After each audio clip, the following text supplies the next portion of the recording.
Los parques y jardines de IBI lo que necesitan es un buen mantenimiento. Consideramos que una de las cosas más importantes de la biblioteca es ampliar el horario, especialmente en época de examen.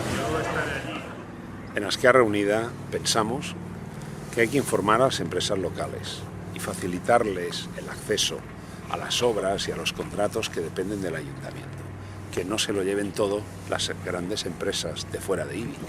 Habría que consultar a los ciudadanos antes de iniciar proyectos de tanta envergadura. Els malalts d'Alzheimer no es mereixen que este centre de dia duga 4 anys tancat després de que hagi sigut construït en un solar municipal. En Esquerra Unida defendemos una sanidad pública de calidad. Defendemos un modelo de geriátrico público. No queremos que nadie haga negocio con nuestros mayores. Con la construcción de la autovía, el desvío ha dejado de ser una parte importante para nuestro pueblo, con lo que debemos recuperarlo para nuestra ciudad. Es imprescindible poner en marcha un transporte público de calidad, con precios asequibles para todas las personas que tienen menos recursos.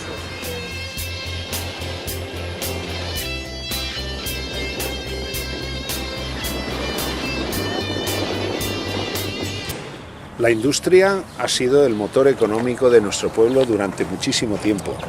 Hace falta crear una verdadera bolsa de empleo local en IBI. Para atraer el turismo necesitamos promocionar nuestros monumentos y nuestros lugares de interés.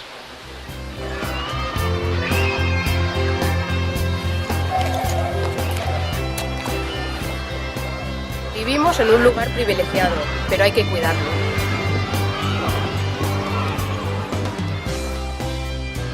Todas estas propuestas no son solo nuestras, muchas nos han llegado por internet de ciudadanos ibenses que esperan que alguien las cumpla. Porque IBI no es solo cosa de los políticos. Tú haces IBI, tú fas IBI.